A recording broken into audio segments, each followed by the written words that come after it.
So guys, we're back with another This Week in Destiny breakdown video. In this one we have the dungeon race as well as a trailer to go over, introducing Vanguard alerts, call to arms updates, and Bungie Foundation initiative arrives.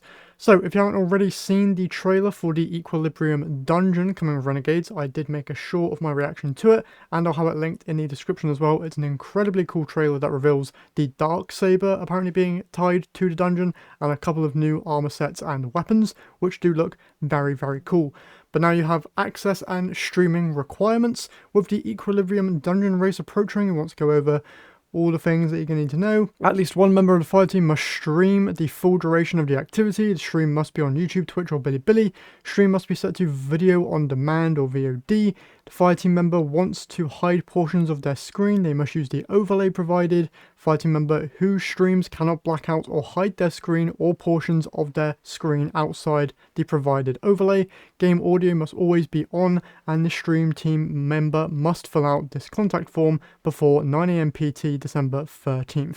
This is for if you want to be in a chance of winning the world's first race for the dungeon. If you just want to go in and have fun, free to do whatever you want. There's also going to be a Dungeon Zone live stream as well, which will probably have some emblems and stuff tied to it. Next up, introducing Vanguard alerts.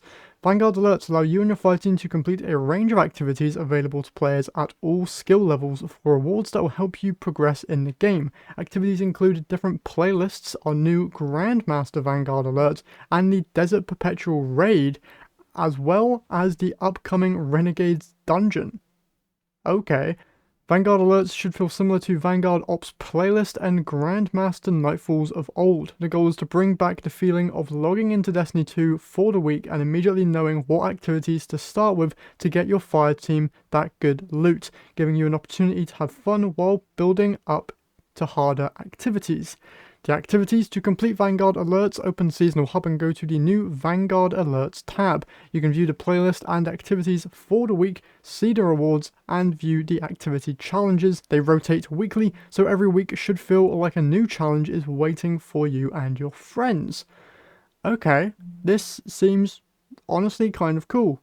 Basically what Conquests should have been, really? These playlists contain a set of activities including the new 6-player PvE arena ops that are fast, uncomplicated to complete, and have preset modifiers.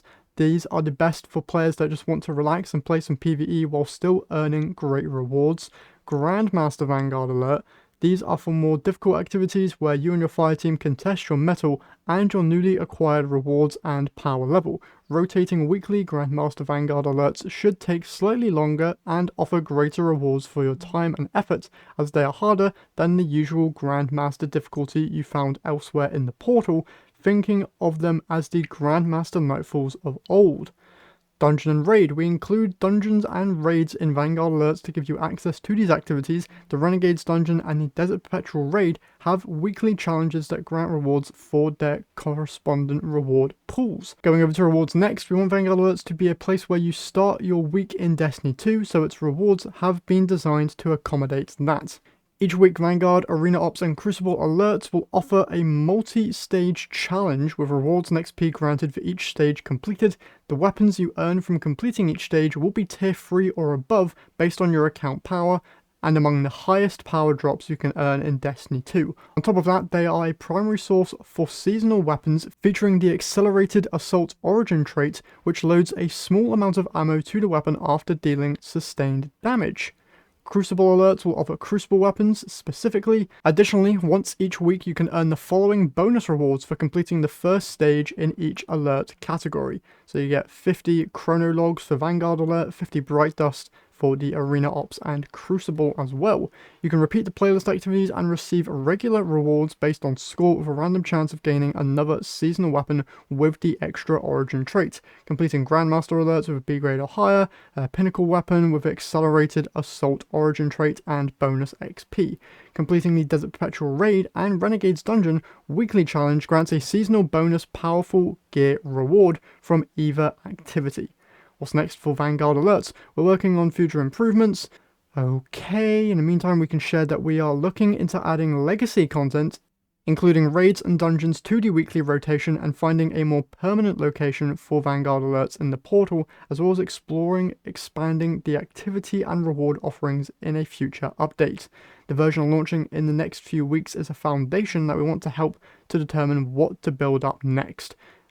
Okay, use hashtag Vanguard alerts on socials to share your thoughts on the following. What legacy activities would you like to see in Vanguard alerts? What activities do you miss and would like to run again with your fire team?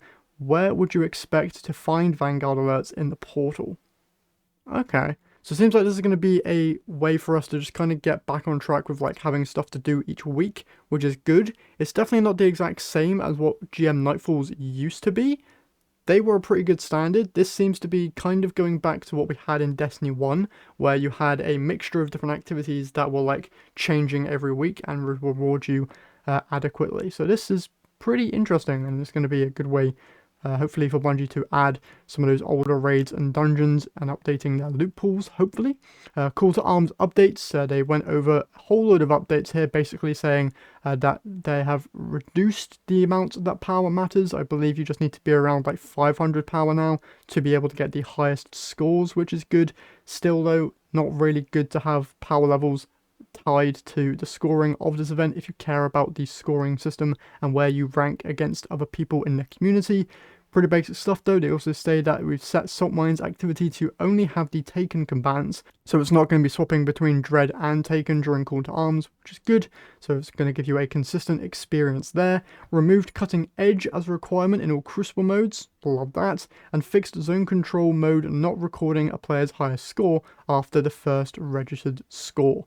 Love that. Team is also actively investigating other friction points players have reported, looking into increasing revive tokens in the coil, fixing for the Iron Banner quest Testament of Strength, overriding Call to Arms event quest.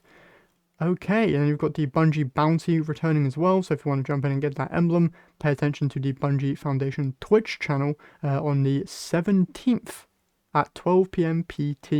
And then you've got the player support report, known issues, and all that kind of stuff.